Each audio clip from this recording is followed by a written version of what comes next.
Nepal went to vote only for the second time in its democratic history on Sunday, 20th November.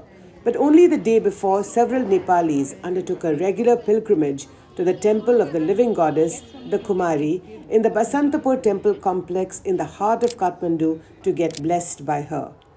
So how do Nepalis, citizens of a fully functional republic, a democracy, resolve this contradiction in their hearts and minds? How does Nepal deal with this deeply embedded tradition after it got rid of the monarch only 16 years ago? In Nepal, to cover the elections, I went to the Kumari temple to try and find the answer to all these questions. I'm at the Kumari temple in the heart of Kathmandu in Nepal. This is an absolutely stunning Kumari temple, very, very beautiful, very architecturally significant, very, very old. This Kumari tradition of the living goddess is very much alive and well. And here at the temple, I've met Ashok Shrestha and his wife, and they have come to pray to the Kumari. Ashok ji, ये बताइए कि आप कुमारी की जो प्रथा है उसमें उसको आप मानते हैं? हम मानते हैं। क्यों मानते हैं? क्योंकि ये जैसा पहले हमने पढ़ा था उसमें इनविजिबल पावर होता है, शक्ति होता है। इसकी वर्शिप करने से जिसका वो सब है ना दुख दर्द, जिसका ऐसा होने से उसको रक्षा करता है, इसलिए हम परंपरा से मानते आ रहा है। अच्छा शोभा जी, आप भी इसको मानते हैं? आप अपने पति के साथ आप इधर आए हैं? पति के साथ आता हूँ। हाँ, तो आप क्यों मानते हैं? और आप जब अभी आप मिले कुमारी से, तो आपको कैसा लगा आपके अपने मन में? मेरे मन में तो बहुत ये गॉड है ना, उसके लिए बहुत मैं मानती हूँ। उसके शक्ति है, उसको शक्ति के लिए मैं हृदय देखने मानती हूँ, उसको पूजा करती हूँ बार बार दिन के। उसको मन में मेरे मन के कुमारी बसते है, इसीलिए मैं आती हूँ, दर्शन करती हूँ। वो गॉड है, वो शक्ति देता है मेरे को। तो आप इसको रोज आप उसकी पूजा करती है? पूजा करती हूँ, घर में करती हूँ। लेकिन वो तो एक छोटा बच्चा है, आपकी बेटी की तरह है। तो आपको क्या लगता है कि वो आपकी बेटी है कि वो गॉडेस है? इसलिए उसमें शक्ति है ना। छोरी मानने नहीं, मैं छोरी नहीं मानती हूँ, मेरे माँ मानती हूँ मैं। इसीलिए उसके पूजा करती हूँ बार बार मैं घर में करती हूँ उसके। इसलिए उसके पसंद के लिए उसका लिए भोजन मतलब चॉकलेट है ना, चॉकलेट पसंद करती हैं, चॉकलेट, लड्डू, फ्रूट्सहरू, रेड फ्लावर्स, इसलिए उसके बहुत पसंद है। गॉड है ना, उसके लिए रेड, ओनली रेड पसंद है। तो आपको कैसे मालूम कि उसको चॉकलेट पसंद है? आपको कैसे मालूम कि उसको लड्डू पसंद है? हमारा देखती है कि सब लोग उसके लिए, वो बच्चा है ना, बच्चा के लिए तो चॉकलेट बहुत पसंद है ना, इसलिए मैं chocolate, Cadbury, fruits, sweets, red cloth, इसलिए मैं। आप बताइए, आपको लगता है कि वो बच्ची है कि वो गॉडेस है? वो ऐसा है, लिविंग गॉडेस है। वो देखने से बाहर से बच्ची है, जैसे हम बोल रहा है ना, हमारा आवाज़ आप सुनते हैं, आपको देख नहीं सकता है ना, वैसे ही उसका इनविजिबल से वो शक्ति मानता हूँ मैं। उसके शरीर में गॉडेस चढ़ती है? हाँ, चढ़ती है। कैसे? वो तो इनविजिबल है ना, बिना शक्ति से तो कोई नहीं हो सकता। देखने से बच्चा आपका पोती जैसा, आपको हमारा बेटी जैसा, लेकिन रेड हुआ है ना हमारा फेस में, उसका वो चढ़ गया, क्योंकि बोला पसंद नहीं है। आपने बार बार में मुझे सोचा क्वेश्चन पूछा है ना, मुझे पसंद नहीं हुआ, दुखी हो गया। तो ये जो प्रथा है, कुमारी की प्रथा है, और चुनाव में देखिए, ये गणतंत्र है आपका, नेपाल में गणतंत्र है, लेकिन एक ये बहुत पुरानी प्रथा भी है कुमारी की। तो आपको लगता है कि दोनों साथ साथ चल सकते हैं? गणतंत्र भी चल सकता है, कुमारी भी चल सकती है? अभी तक तो चल रहा है। गणतंत्र हुआ तो अभी कम से कम 1 दशक से ज़्यादा हो गया। अभी जो राष्ट्र का पति है ना, वो इनको बहुत मानती है, इसलिए चल रहा है ना। कौन राष्ट्रपति मानती है? राष्ट्रपति मानती है। को कुमारी को है ना, वो हर एक साल में 2 बार आती है और आता है और उनको पूजा वूजा करता है। हाँ, इसलिए ये ठहराव हो गया।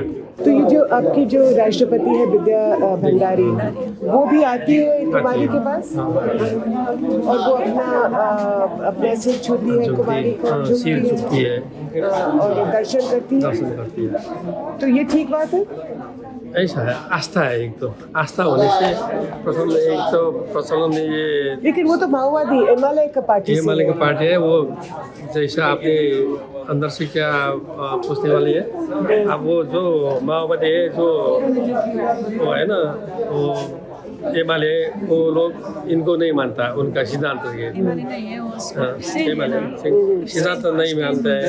फिर भी अभी प्रथा के हिसाब से वो साल में 2 साल आते या दर्शन कराते, सिख झुकती है, उनका टीकाकरण करती है।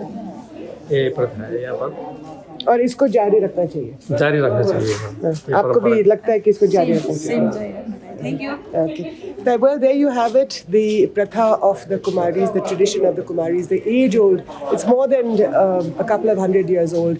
And even though Nepal is a republic and has been one for 30 years since multi-party democracy was ushered in by King Virendra in 1990, and again the Jan Andolan, as we saw, fully made Nepal a republic, absolutely no monarch at all, not even a constitutional monarch, which King Virendra was in 1990. He remained the constitutional monarch, but in 2006, when the Jan Andolan took place, the institution of the monarchy was finished, it was abolished.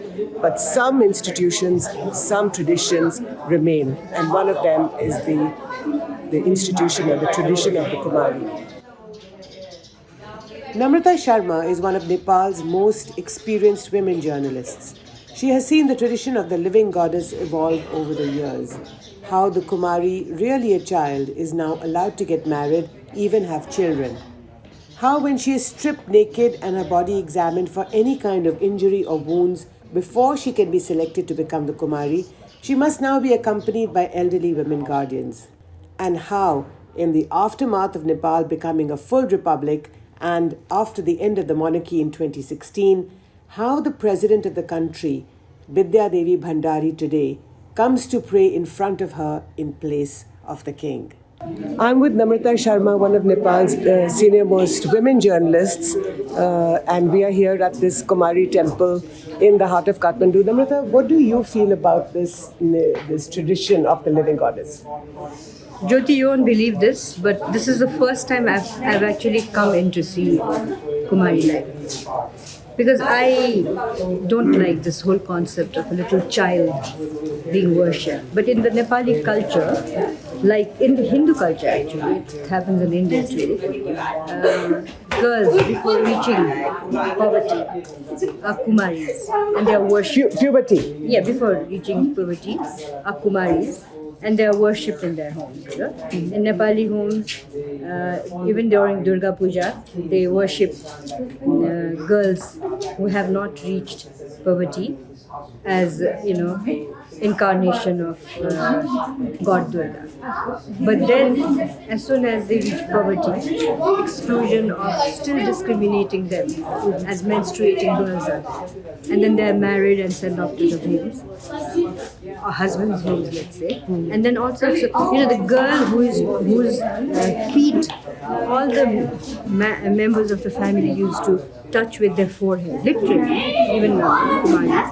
As soon as she enters the homes of the husbands, particularly in Brahmin Kshatriya culture, the first introduction to the family is her touching the feet of the elders with the forehead.